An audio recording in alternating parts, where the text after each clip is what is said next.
नहीं मैं यहाँ का नहीं, लेकिन हरियाणा से जहाँ तक मेरे को पता लगा तो मैं देखना है क्या हालात वगैरह है यहाँ के अंदर। जहाँ तक मेरे को लगता है ये जो ब्लास्ट हुआ, क्योंकि मैंने एक न्यूज़ देखी थी कि 3 आतंकवादी फरार हुए। सरकार फरीदाबाद से इनके घर से हाँ मिला जी, था। कह रहे हैं कि 3 जो आतंकी फरार हुए थे, तो उन सरकार को पहले ही पता था कि अलर्ट है, आतंकवादी कहीं ना कहीं ब्लास्ट होएगा, क्योंकि यार एक सिक्योरिटी बिल्कुल लूज करी गई थी। जहाँ तक इतनी गाड़ियाँ जाम आती है ना, गाड़ी को स्कैन का कोई है, ऐसा सिस्टम होना चाहिए कि गाड़ी भी स्कैन हो जिससे अंदर का सारा पता लग जाए आरडीएक्स क्या पड़ा है। जैसे हम प्लेटफॉर्म पे जाते हैं, बैग में सब दिखता है सामान, ऐसा स्कैनर एक होना चाहिए। जहाँ तक ये है, सरकार की भी थोड़ी गलती रही है इसके अंदर। तो बाकी आप इनसे भी पूछ सकते हो कि अच्छा, बताया जा रहा है कि जैसे कि राज्य पुलिसकर्मी यहाँ पे मौजूद थे, उन्होंने कहा कि ये सीएनजी ब्लास्ट है, पर सवाल ये उठता है सीएनजी ब्लास्ट में इतनी दूर तक अंग कैसे उड़ सकते हैं, इंसानों के अंग जैसे उड़े, कितने लोग उससे घायल हुए, ये कैसे मुमकिन है? क्योंकि 2 खेल होते हैं, एक राजनीति का खेल होता है, एक दुनिया को पागल बनाने का। राजनीति का खेल होता है कि जैसे हमने कोई गलत डिसीजन ले लिया, उसको दबाने के लिए हम कहीं कोई राजनीतिक खेल खेलते हैं। तो हम इसको देख सकते हैं, अलग अलग नीतियों में पहलू है, क्योंकि नाम तो बस आतंकवादी का दे दिया। कई सरकार ऐसे होती है अपने चीज़ को छुपाने के लिए ना, उन पर ब्लेम भी डाल देती है। और जहाँ तक कि आजकल के नौजवान भी बेरोजगारी में गूंज रहे हैं, अगर वो अपने हक के लिए उठाए तो उसको केस को दबाने के लिए कहीं और सीन क्रिएट कर देंगे। अब मनीषा का कांड हुआ था जो अपने भिवानी में, तो वहाँ का भी केस दब गया, उसका भी ये तक नहीं पता कि फैसला हुआ क्या है, क्योंकि सरकार का पूरा खेल होता है। जहाँ तक सरकार पूरी तो क्या कहना चाहते हैं, इसके पीछे सरकार का हाथ है? आधा सरकार का हाथ होगा मैडम, 100% तो नहीं कह सकता मैं, लेकिन 90% जरूर कह सकता हूँ। इस बारे में आपका क्या कहना है? ये जो यहाँ पे हादसा हुआ कल रात को, तो किस तरह के यहाँ पे आपको हालात देखने? मैडम 6:40 पे हुआ था यहाँ पर ब्लास्ट। 11 से 12 लोग मरे हैं, 25 से 30 लोग अभी हॉस्पिटल में एडमिट है। कल आप देखते प्रॉपर विस्फोट था, ये कोई सीएनजी गाड़ी नहीं फटी है। उसमें बताया भी i20 गाड़ी किसी सलमान नाम के व्यक्ति की है, जिसे पुलिस ने भी अरेस्ट करके पूछताछ भी चालू करी हुई है। तो कल देखते आप इधर नज़ारा, लोग बहके हुए थे, भड़क रहे थे, भग रहे थे, भाड़ा दौड़ी, लोगों के किसी का हाथ इधर पड़ा हुआ था, किसी का फेफड़ा पड़ा हुआ था निकल के, अफरा तफरी मची हुई थी कल शाम को बहुत ज़्यादा। इसलिए तो आज देखिए छानबीन चालू है इसी चीज़ की बस। अच्छा, सवाल ये भी उठता है कि जिस तरह से कल ही फरीदाबाद से आतंकियों को पकड़ा गया, वहाँ से आरडीएक्स भी उनको मिला, पर सवाल ये उठता है कि जब इस तरह के हालात देख लिए थे पुलिसकर्मियों ने, तो उसके बाद पुलिस को सख्ती क्यों नहीं दिखाई, उन्होंने सुरक्षा बल को तैनात क्यों नहीं किया? मैडम जो विस्फोट जो हुआ है ना, ये उसी की टेस्टिंग का हुआ है। जो फरीदाबाद पकड़ा गया है ना, उसी को टेस्टिंग के लिए लाए थे ये लोग। बताया जा रहा है कि उसी दौरान जो टेस्टिंग करी गई है, ये उसी का ही नतीजा है। अभी 3 बंदे पकड़े गए हैं, जिनके बारे में बताया 350 कुछ मिला है आरडीएक्स, और हथियार भी मिले, और कारतूस भी मिले हुए हैं वहाँ पर। तो ये उसी का ही नतीजा है। ये जो धीरेन्द्र शास्त्री जी पद यात्रा निकाल रहे हैं हिंदू सनातन एकता, क्या ये उसको रोकने के लिए किया जा रहा है? नहीं मैडम, ये उनके लिए नहीं है। आप कभी भी देख लेना, कोई भी विस्फोट होगा, नाम हरदम हिंदू का नहीं आता। आइए हम और लोगों से जान जी। एक सवाल ये उठता है कि जब कल ब्लास्ट हुआ, थोड़ी देर में आतंकवादी पकड़े गए, तो सरकार उस टाइम सो रही थी क्या? अब ये इस सवाल का अगर गौर करोगे, सरकार क्या दुनिया का मीडिया देखी, रील्स कॉल करा, लाइक मारी, शेयर कर दिया, चलने दो, फिर अगले दिन फिर वही चहल पहल शुरू हो जाएगी। हर चीज़ दफनाई जाती है। जो अकेले बोलेगा उसकी गर्दन काट दी जाएगी, या किसी को आतंकवादी बना दिया जाएगा जो अपने सवाल को पूछे ना। तो चलो भाई चलते, जो चल रहा है चलने दो, किसी को आगे मतलब कौन बोलता है किसी के पल्ले में? आपकी बातें इस तरफ इशारा कर रही है कि आप ये कहना चाहते हो इनडायरेक्टली वे में कि इसके पीछे सरकार का हाथ है। 90% सरकार का हाथ पाएगा। क्यों? अगर कल ब्लास्ट हुआ, आधे 2 घंटे बाद आतंकवादी पकड़े जाए, ऐसा मैडम कैसे हो सकता है? क्योंकि सरकार को जब ये इस चीज का तो पता होगा कि ब्लास्ट हो, वो तो फरीदाबाद से फरार था ना, उसके बाद वो यहाँ पे पकड़े गए। तो मैम फरार था, आपकी बात मैंने ऊपर करी, तो उसी टाइम ही क्यों नहीं पकड़ा गया? क्योंकि सरकार उसी टाइम ही वहाँ पे छापा मार देती है, हमें आरडीएक्स मिल गया, ये मिल गया, यही सरकार भी शामिल है इसके अंदर। अभी सवाल ये उठता है कि ब्लास्ट हुआ कैसे, किसकी इजाजत से आया, और कैसे सिक्योरिटी ढीली करी गई, जो सिक्योरिटी थी वो कहाँ घूम रही थी आदि? इसमें सरकार कहाँ था, किसी कहाँ था? सरकार अपना कोई परिवार अपना तो घर को सामने सकता है। सरकार तो इतना बड़ी दुनिया को सबको थामे नहीं, तो ये सरकार वकार का हाथ नहीं है। सब थोड़ा वो है कि एक दूसरे के उससे है चल रहा है, नहीं यहाँ कोई ऐसा काम नहीं। क्या आप तो यहाँ पे मौजूद थे? कोई नहीं मौजूद था। मौजूद थे। 6:45 का वक्त था जब ये ब्लास्ट हुआ। पूरा आसमान लाल हो गया था जब ये ब्लास्ट हुआ, और इंसान जो वहाँ 1 नंबर मेट्रो के पास थे, जितने ठिये लगाने वाले ऑटो वगैरह बैटरी वाले, उनके चीथड़े उड़ के यहाँ गौरीशंकर मंदिर के सामने गिरे इतने बड़े टुकड़े।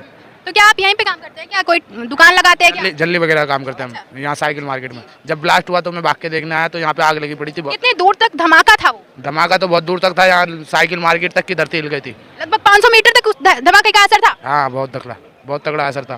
पूरा आसमान लाल हो गया था, मतलब कि शाम के 7 बजे, सब 6:45 बजे का टाइम ये हुआ।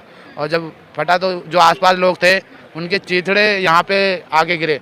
लोगों के चीथड़े इतनी दूर तक आगे गिरे, मंदिर तक? इतना बड़ा हिस्सा मैंने खुद देखा यहाँ पे, मंदिर के गेट के ठीक आगे बंदे फोटो खींच रहे थे लोग बाग। इतना बड़ा हिस्सा था, लेकिन पहचान में नहीं आता कौन से हिस्से का वो है। और जब भगदड़ मची तो यहाँ पे भी एक चीथड़ा, जहाँ एक कार खड़ी है यहाँ पे भी एक चीथड़ा पड़ा था, लेकिन उस चिचड़े का भी पता नहीं लगा कि वो कौन से हिस्से का है। कहा जा रहा है कि सीएनजी ब्लास्ट था, तो क्या लगता है ये सीएनजी ब्लास्ट था या आतंकी साजिश थी? सीएनजी ब्लास्ट कभी इतना तगड़ा नहीं हो सकता, आतंकी साजिश ही है। सीएनजी ब्लास्ट होगा तो कभी इतना तगड़ा और इतनी लपेट नहीं लेगा। और सीएनजी ब्लास्ट जरूरी है कि मेन पॉइंट पे ही हो, लाल किले के गेट के आगे, ऐसा नहीं हो सकता। तो क्या लगता है इसके पीछे सरकार की चूक रही है या क्या है? ये तो मैं नहीं कह सकता, लेकिन ये आतंकी हमला है। आपका क्या कहना है इस बारे में? हाँ जी, अब क्या कहें जी, दुख हमें भी है।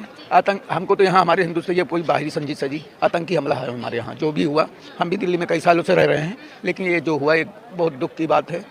और अब ये है कि हमारे जो गृह मंत्री हैं अमित शाह जी, ये अगर जैसे हैं, ये अगर पकड़े जाएं तो इनको इसी लाल बत्ती पे उनको गोली से डायरेक्ट मार दिया जाए, फांसी की सजा दिया जाए, डायरेक्ट बिना किसी सुनवाई के, बिना किसी कार्रवाई के उनको नहीं कार्रवाई करें, सख्ती से निपटे आगे चल के। वो तो मोदी जी ने साफ कह दिया है कि दोषियों को छोड़ा नहीं जाएगा। हाँ, बस वही चाहिए और क्या, हम लोगों को वही चाहिए। अब वो तो गए। जिस तरह से हिंदू एकता की ये जो यात्रा निकाली जा रही है 7 तारीख से, जो धीरेन्द्र शास्त्री जी ने, बागेश्वर बाबा जिनको कहा जाता है, उन्होंने हिंदू सनातन एकता यात्रा निकाली है, जिसके बाद से इस तरह के आतंकी हमले होने की कोशिश किया जा रही है, तो आपको क्या लगता है उसी को रोकने का एक? मैडम, कल पलवल में मैं था, ये यात्रा में सम्मिलित मैं था, कल मैं यहाँ नहीं था, पलवल में कहता, उसमें तो कम से कम 2-2.5 लाख आदमी को उमड़ पड़ा पूरी, और पलवल के अंदर मैं कल को उपस्थित था। जनसभा, इतनी जनसैलाब उमड़ पड़ी है उसकी यात्रा में कि अभी खूब जनसैलाब उमड़ी, लेकिन अभी तक तो सही चल रहा है। आगे क्या होता है भगवान जाने, ऊपर वाला। जिस तरह से फरीदाबाद से 3,000 आरडीएक्स पकड़ा गया, तो अगर ये अपनी मतलब काम में सफल हो जाते तो कितने लाखों लोगों को इसका नुकसान झेलना? हाँ, वो तो है, उसमें आम पब्लिक मरती जी,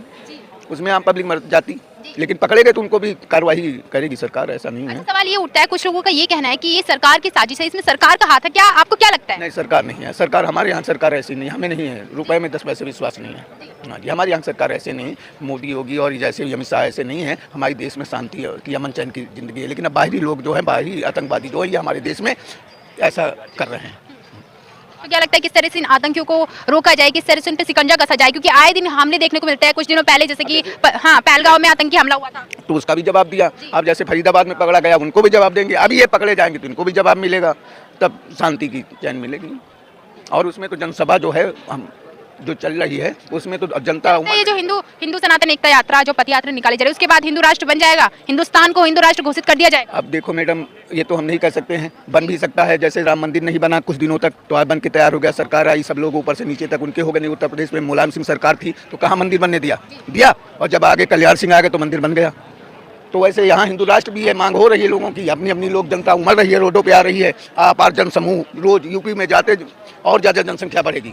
कल पलवल के अंदर इतनी जनसंख्या थी मैडम कि चलना भारी था, बहुत ज़्यादा जनसैलाब उमड़ पड़ा, 2-2.5 लाख आदमी वहाँ उमड़ पड़ा कल पलवल के अंदर। आइए हम और लोगों से जानते हैं कि भैया, क्या आप कल रात पे जो हादसा हुआ उस समय आप मौजूद थे? हम मौजूद नहीं थे, हम 6:52 के करीबन हुआ था ये हादसा। और हम लोग 7 बजे यहाँ पे आके देखा था, ये जो मंदिर है, इसके पास में इतना बड़ा मांस का टुकड़ा था, उससे थोड़ा सा इसी साइड के अंदर में इतना बड़ा मांस का टुकड़ा था। हर जगह मांस के टुकड़े बिखरे पड़े। 2 पीस देखे थे उसी टाइम में, हम 2 लोग आए थे, कोई हमारा दोस्त गया था उधर में, उसको लेने आए थे, हड़कम में कौन आ जाए। इस तरह के आप मंजर देख के क्या घबराए नहीं? घबराना क्या मैडम, अब एक एज के बाद कौन घबराता है? उनका जो करना था उन्होंने कर लिया, अब अपना रिस्पॉन्स करने का टाइम। क्या लगता है किस तरह से मोदी सरकार को उन दोषियों से बदला लेना चाहिए? जो भी राइट बनेगा वो तो लेगी गवर्नमेंट, और उसके बाद में उन्होंने जो करना था कर लिया, अपनी वो दिखा दी। अब अपने को दिखाने का टाइम है कि क्या करना अपने को, किस तरह से दिखाना चाहिए जिस तरह से पहलगाम हमले के बाद दिखाया गया? जो भी गवर्नमेंट करेगी वो एक्शन जो भी ठीक रहेगा, जनता के पक्ष में रहता है, हमेशा ही रहा है। आपका इस हमले पे क्या कहना है? आपका ये जो कल हादसा हो, इस पे क्या कहना है आपका? तो उससे हादसा यही कहना है, ये कहने मतलब कि अच्छा उसका जो क्या नाम है, वो है जो विरोधी, वो कहने में पीड़ितों को न्याय मिले, वो करना चाहिए हैं। और क्या नाम है कि जो ये कड़ी से कड़ी गवर्नमेंट सजा दे उनको, ऐसे करे।